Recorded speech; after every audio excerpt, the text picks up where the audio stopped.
another episode of REDtalks.live. I am your host, Nathan Pierce, and this episode is to show the version 0.2 release of the GitHub Enterprise Webhook Server for Big IP.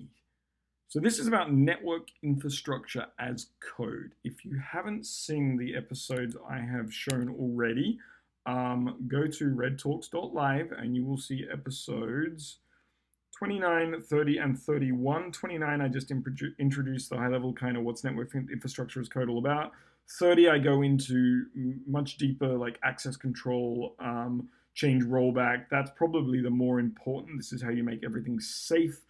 In today's demonstration, I'm not going to use some of those methodologies. I'm just going to do a quick demo. So definitely watch that if you see what I do today and think, oh, that's not safe. Actually, you can be very safe. That's why you have to watch this REDtalks.30 episode. So today we're just doing an update though, so I'm going to be speedy quick. Version 0.2, a few things. First, I created release notes explaining what's been going on. A couple of major things. The first one, I did a mega refactor. There was some, well, let's be fair, it was a rapid prototype to see if I could just make this thing work. Now, sometimes when you do rapid prototypes, let me show you, in fact. Let's go back to version 1 and I'll show you what ugly, bad code looks like. And well, my objective was to see if I can get it to work. I got it to work, but then look at all of these callback hell. Anytime you see this, that's a big red flag. That's trying to do stuff in a hurry without thinking too much. And then it worked, and then I found out that people were interested in this kind of solution. In fact, there was so much, it spilled over into another one. Look at all this. Okay, that's all gone. In version 2, I've gone and spent the time to be a grown-up. GHE util no longer exists. We just have our persistent state settings worker, which manages the config of the worker. And then we have just the one, and it's not using any callback hell. It's got promises, and they are beautiful, and yay. So I put some effort in. You're welcome. Two things that were added as part of putting some effort in. One of them is I implemented promise queues. When you commit like a dozen changes into a repository, this worker grabs all of those changes and tries to mash them all in at the same time. Now that touches hundreds of objects. And I realized I was basically DDoSing my big IP. It wasn't very nice of me, and that's the last thing you want when you start looking at different operating models. You don't want to implement something that's going to break your entire world. So I put a promise queue in, and I told it the concurrency is 1, which means if you put 8 new service definitions in, let me show you a service definition. I thought I was going to show you a service definition. Here's an example one. This is a service definition. Like, see, it's creating VIPs, it's putting profiles on the VIPs, it's creating pools, it's creating monitors, it's doing all that. Yeah, give it a dozen of them. That's not nice. So now I can put a whole bunch of these in, and it will just do one after the other. This screen here, we're going to reference a few times in this demo. This is just me SSH'd into my big IP, and I'm tailing the var log rest node d / rest node d log. So you can see what's going on. It's in debug mode, so lots of data, but notice this as it increments, the queue length. So that's kind of a cool thing I added to protect the tool chain. Always think systems thinking first, protect the system, make it robust. That is all about making it robust. The other thing I added into this version was the OctoKit. The reason it got all out of hand and a bit unwieldy is I was making native HTTP REST calls to the GitHub Enterprise REST API. I'm not doing that anymore. I'm just using OctoKit and making it do the work for me. OctoKit is the awesome GitHub node module. That was a struggle for me to get out. It is 4:46 on a Friday, ladies and gentlemen. There will be more struggles. Anyway, I use this, and now they do all the work for me, and I do less code to get the same thing to happen. Let me find you a quick example in here where OctoKit is performing my... Here we go, OctoKit, go and get this file. Well, that was about 25 lines of JavaScript. Now it's 1, and then the results come back. Yay. And then I just grab it out of the base64 that it is transmitted as, and just check that it is actually a service definition, and off and racing. So yeah, there's some big improvements. I got a little more grown up on this now that I found out people were actually watching. Let's take another quick look. What was also in the release notes that I should mention happened? Queuing got added, the mega refactor. Oh, and the Ian Smith feature. Ian thought it'd be a great idea. Oh, I don't have any messages. I will show you in a moment. Let's do a demonstration of queuing. So I'm going to go out. In previous demos, we were going in here and doing create new file, and I was pasting a service definition in, like literally right there. That's great for people who are obsessed with staying in the GUI, but once you get used to that and how you can kind of do a pull request and fork and all those kind of cool things that give you the RBAC and the rollback, what's going to happen is you'll naturally work out, like the way developers work with repositories is they often don't go through the GUI, maybe if they're looking for something. What you do is you grab this URL and you do a git clone locally to your machine, and now I have a copy of that whole repository right here. This is that repository. It just doesn't have stuff in it right now. I'm looking at that service directory, which is empty. So what I'm going to do is I'm going to grab 7 service definitions I created earlier. Let me just go into the actual file. So here's the service directory I talked about. Here are my 7 service definitions, from very basic to SSL offload with certificates to like rival ones. There's all sorts of stuff in here. So I've just thrown 7 straight in, and then I'm just going to commit all 7. Yay. It's Friday.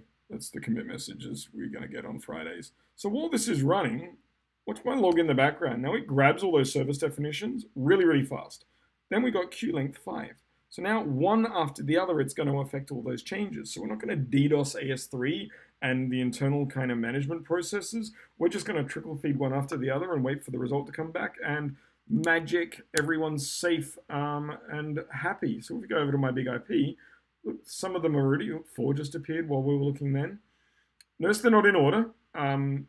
Software, especially when you write awesome stuff with Node.js, isn't OCD like we are. It doesn't have to go in order. Whatever comes back first gets put in first. First in, first out. Let it run, up to 6 already. And while it's doing this, it's phoning home and it's creating an issue for each modification to let us know, oh look, they're all added. Fantastic. Let's go on the first one. And success, 200 OK. So I don't have to even look at the big IP to know what worked. This is the Ian Smith feature I mentioned. He said, hey, you should put a link to the actual commit. So if someone comes in, they see that message, they're like, oh look, all green. That was a new one. That was a new one. That was a new one. Look, everything that went on in that last commit from a person has now magically appeared onto my big IP. So with that done, we'll go back to the big IP. The big IP, let's start messing with it. So I'm going to go in now and I'm going to look at some of these files and I'm just going to randomly say, you know what, let's, whoops, I'm in the wrong window. I didn't mean to do that.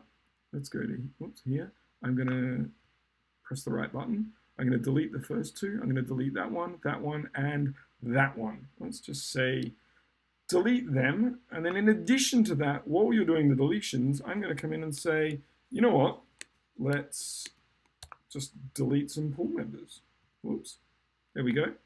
Save that change. This one, actually, let's not delete this one. Let's add. So we've got full service definitions getting deleted. We've got pool members being deleted. And now what I've done is actually I've also got pool members being added in a totally different service definition. So I'm giving it lots of things to think about and do. And what we're going to do now is actually just in one go, I'm going to come over here, look, delete, delete, change, delete, change, more deletes. Let's just add all these in. And did I save both of these? Make sure I did do a save. Fabulous. Okay, and commit them all. Push. Now, I've synchronized that with the repository. You can already see this kicking off. It's phoned home and got all the changes out of GitHub. And now the queue length, it's going to make all those changes. So looking back here at my files, well, only the ones that were left are still remaining, and the pool member changes I made. And on my big IP, it is now processing that list. So the first tenant's already gone, one's missing. So it's now processing through, nice and gently, gracefully one might say, queue length 1, so it's actually already almost finished. Just refresh the GUI, look at that, getting through there. And going back and creating, for every change, a 2 modified, 4 deleted. Fabulous. And we know all of this stuff worked because I'm going to go in and success. 200 OK came back, and let's look at that commit log because of the Ian Smith feature. And look, some things were totally deleted, some was just a pool member deleted, some was some pool members added. Crazy fun stuff. Now again, I was committing directly to the master branch.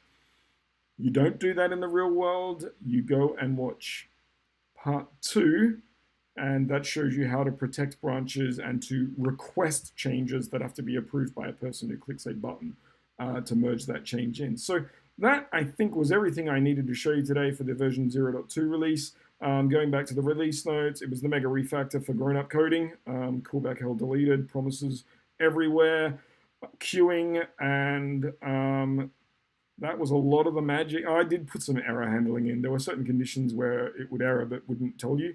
It creates a GitHub issue now when you reach those conditions and tells you why. Thought that was a bit nice. So we got OctoKit and wunderbar. So let me know if that is interesting, if there's new features you want to add. As we do in F5, this whole thing's been developed publicly. You can go to github.com nps, and then you'll see the GitHub Enterprise Infrastructure as Code webhook. I manage all the features, all the requests, everything. This is all green because I just released it. I have a backlog of functionality that will go into version 0.3 and beyond. Likely these two will both end up being in version 0.3. This one, when we do the get settings, I thought it might be nice if it also did a phone home to GitHub to see that those settings actually worked. So make it use the credentials that were posted to set it up, to use those credentials and actually see if it can find something that is not public. That would be a kind of cool feature. So whenever you paste, it will actually test that it works and come back and says, yes, those are valid credentials. And the other one is maybe have a branch where if you put it in that particular branch, it won't do a deployment, like it won't actually change data plane. It will just validate the config, and only if it passes validation can it then go into the master branch that goes into deployment. Thought that might be a staging test kind of feature, which would be really cool. So you're not having to like, I hope I typed that JSON file right. It will actually let you know that that was right and safe to move forward. So that could be something cool as well. Let me know if you're interested. If you want to see anything else added, by all means create an issue and put that into the backlog. You literally just go and select projects backlog, and we'll take a look and triage that and see what version I can fit that into. I just remembered there was one last really important tip to put in here. If you don't give a base URL, it assumes that you're going to talk to api.github.com, which is great. And GitHub knows, because the HTTP host header will have the host name in it and says api.github.com, and because it starts with API, it knows to give it to the API service. It knows you're not a browser just talking HTML to the UI. Now, when you do your own GitHub Enterprise, well, I didn't set up DNS, which means there's no host header saying API dot whatever my local domain is, like api.mygithub.local. So if you don't have that DNS set up, you must remember to put this on the end. This one did trap me. I thought I'd done all sorts of stupid things wrong. It was because I wasn't identifying that it was an API call. I could have just set up my own DNS and said, you know what, make it api.mygithub.com, and it would have known, because API was at the start. Yeah, so that was a valuable lesson. I couldn't be bothered doing DNS in my lab, so I had to add that to the base URL. Max queue length, you can make it 100 if you're feeling brave. I tested it, well, I tested the max at 10. I got bored of creating service definitions after 7. as you saw. If anyone wants to test that, I'd love to hear what you can kind of get that up to. It just gracefully kind of churns through them. I'm not really about to overload it. To test, I did set it down to 5, and then I sent 7. And what it did was for the last 2 that came back when it phoned home to GitHub Enterprise, it puts a nice message into here saying queue length exceeded. So it lets you know that you gave it too much work. The default's 10 just because that's all I did. Yeah, I'd be really interested to hear people's experiences pushing that up to much higher numbers. Maybe I'll get some time to test that myself. Anyway, that's the episode this week. Let me know your thoughts. By all means, go ahead and throw some issues if you want new features.